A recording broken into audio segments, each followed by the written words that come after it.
ಓಂ ನಮಃ ಶಿವಾಯ. ಸ್ವಾಮಿ ಗುರುಗಜ್ಜ. ನನ್ನೆಲ್ಲ ಪ್ರೀತಿ ವೀಕ್ಷಕರಿಗೆ ಶಿವಾಯಂ ಕನ್ನಡ ಆಧ್ಯಾತ್ಮಿಕ ಚಾನಲ್ಗೆ ಸ್ವಾಗತ. ಈಗಾಗಲೇ ನೀವು ಟೈಟಲ್ ನೋಡಿರ್ಬೋದು, ಏನಪ್ಪ ಅಂತ ಅಂದ್ಕೊಂಡಿರ್ಬೋದು.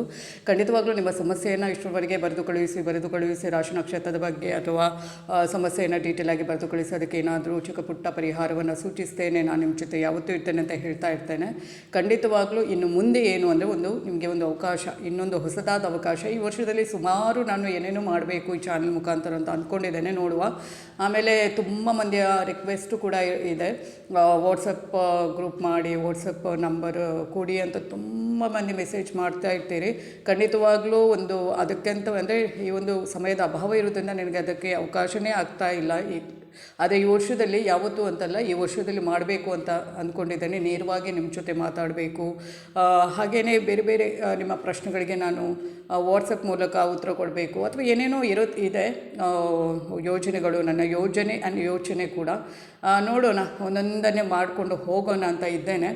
ಈಗ ಏನು ಅಂದರೆ ಇನ್ನು ಈ ಒಂದು ಸಂದರ್ಭದಲ್ಲಿ ನಾನು ಏನು ಹೇಳ್ತಾ ಇದ್ದೇನೆ ಅಂದರೆ, ನಿಮ್ಮ ಸಮಸ್ಯೆಯನ್ನು ನನಗೆ ಡೀಟೇಲಾಗಿ ಬರೆದು ಕಳಿಸಬಹುದು, ರಾಶಿ ನಕ್ಷತ್ರದ ಜೊತೆಗೆ ಅಥವಾ ಡೇಟ್ ಆಫ್ ಬರ್ತ್ ಜೊತೆಗೆ, ಅಥವಾ ರಾಶಿ ನಕ್ಷತ್ರದ ಅದನ್ನೆಲ್ಲ ಕೇಳುವಂಥದ್ದು ಅದು ಇರುತ್ತೆ, ಕೇಳಬಹುದು ನೀವು.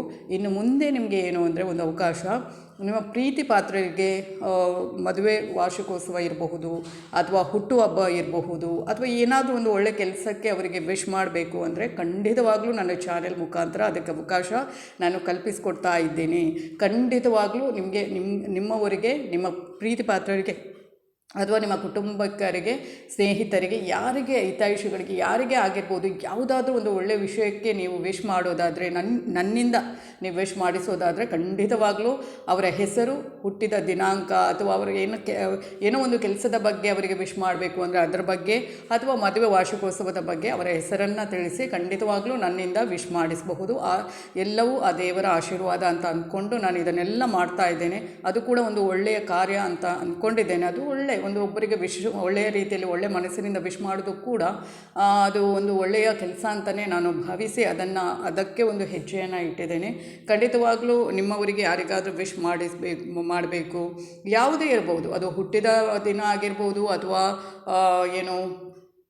ಮದುವೆ ವಾರ್ಷಿಕೋತ್ಸವ ಆಗಿರ್ಬೋದು, ಅಥವಾ ಯಾವುದೇ ಒಂದು ಗೃಹ ಪ್ರವೇಶ ಆಗಿರಬಹುದು, ಅಥವಾ ಇನ್ನೊಂದು ಏನಾದರೂ ಅವರೊಂದು ಕೆಲಸವನ್ನು ಅಥವಾ ಕಂಪನಿ ಸ್ಟಾರ್ಟ್ ಮಾಡೋದಾಗಿರಬಹುದು, ಅಥವಾ ಇನ್ನೊಂದು ಏನು ಒಳ್ಳೊಳ್ಳೆ ಕಾರ್ಯ ಎಲ್ಲವೂ ಇರುತ್ತೆ. ಬರೀ ಹುಟ್ಟಿದ ದಿನ ಅಥವಾ ವಾರ್ಷಿಕೋತ್ಸವ ಮಾತ್ರ ಅಲ್ಲ, ಬೇರೆ ಬೇರೆ ಅವರಿಗೆ ಏನಾದರೂ ಒಬ್ಬರು ಕೆಲಸ ಮಾಡ್ತಾ ಇದ್ದಾರೆ, ಒಳ್ಳೆಯ ಕೆಲಸವನ್ನು ಮಾಡ್ತಾ ಇದ್ದಾರೆ, ಏನೋ ಸ್ಟಾರ್ಟ್ ಮಾಡ್ತಾ ಇದ್ದಾರೆ, ಪ್ರಾರಂಭ ಮಾಡ್ತಾ ಇದ್ದಾರೆ ಅಂದರೆ ಪ್ರತಿಯೊಂದು ಕೂಡ ಒಳ್ಳೆಯ ಕಾರ್ಯಕ್ಕೆ ನಿಮಗೆ ಅದನ್ನು ಇದು ಮಾಡಬೇಕು, ನನ್ನಿಂದ ವಿಶ್ ಮಾಡಿಸಬೇಕು ಅಂದರೆ ನನ್ನ ಚಾನೆಲ್ ಮುಖಾಂತರ, ಅಂದರೆ ನನ್ನದಲ್ಲ, ನಿಮ್ಮ ಚಾನೆಲ್ ಮುಖಾಂತರ ನೀವು ಅದನ್ನು ಇದು ಮಾಡಬೇಕು ಅಂದರೆ ನನ್ನ ಪ್ರೀತಿ ವೀಕ್ಷಕರಲ್ಲಿ ನಾನು ಇವತ್ತಿನಿಂದ ಅದನ್ನು ಹೇಳ್ತಾ ಇದ್ದೀನಿ. ನೀವು ಖಂಡಿತವಾಗಲೂ ಯಾರಿಗೆ ವಿಶ್ ಮಾಡಬೇಕು, ಯಾರಿಗೆ ಏನು ಹೇಳಬೇಕು, ಅದನ್ನು ಅವರ ಹೆಸರು, ದಿನಾಂಕ, ಅಥವಾ ಏನೇ ಅದು ಯಾವುದಕ್ಕೋಸ್ಕರ ನಾನು ವಿಶ್ ಮಾಡಬೇಕು ಅದನ್ನೆಲ್ಲ ಇನ್ನು ಬರೆದು ಕಳಿಸ್ಬೋದು ಕಮೆಂಟ್ ಬಾಕ್ಸ್ ಮೂಲಕ ಅಂತ ಹೇಳ್ಬೋದು. ಇದು ಒಂದು ಅವಕಾಶ, ಅಂದರೆ ನಿಮ್ಮ ಸಮಸ್ಯೆಯನ್ನು ಕೇಳ್ತಾ ಇದೆ. ಇನ್ನು ಮುಂದೆ ಈ ಒಂದು ಅವಕಾಶವನ್ನು ಕೂಡ ಕೊಡ್ತಾ ಇದ್ದೇನೆ. ಅದು ಕೂಡ ಮುಂದಿನ ದಿನಗಳಲ್ಲಿ ಬೇರೆ ಬೇರೆ ಒಂದು ಯೋಚನೆಗಳನ್ನು ಮಾಡೋಣ ಈ ಚಾನಲ್ ಮುಖಾಂತರ ಅಂತ ತುಂಬ ಯೋಚನೆ ಮಾಡ್ತಾ ಇದ್ದೇನೆ.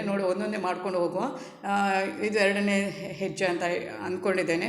ಅಂದರೆ ನಿಮ್ಮ ಕಷ್ಟಕ್ಕೆ ಧ್ವನಿ ಆಗ್ತಾ ಇದೆ. ಈಗ ಇನ್ನು ನಿಮಗೆ ಏನಾದರೂ ಈ ಥರ ಒಂದು ವಿಶ್ ಮಾಡಬೇಕು ನಿಮ್ಮ ಚಾನೆಲ್ ಮುಖಾಂತರ, ನಿಮ್ಮದೇ ಇದು ಚಾನೆಲ್, ನಂದು ಅಂತ ಹೇಳ್ತಾ ಇಲ್ಲ. ಖಂಡಿತವಾಗಲೂ ಈ ಒಂದು ಅವಕಾಶವನ್ನು ನನ್ನ ಪ್ರೀತಿ ವೀಕ್ಷಕರಿಗೆ ಕೊಡ್ತಾ ಇದ್ದೇನೆ. ಮುಂದಿನ ದಿನಗಳಲ್ಲಿ ನೀವು ಅದರ ಬಗ್ಗೆ ಮೆಸೇಜ್ ಮಾಡಬಹುದು.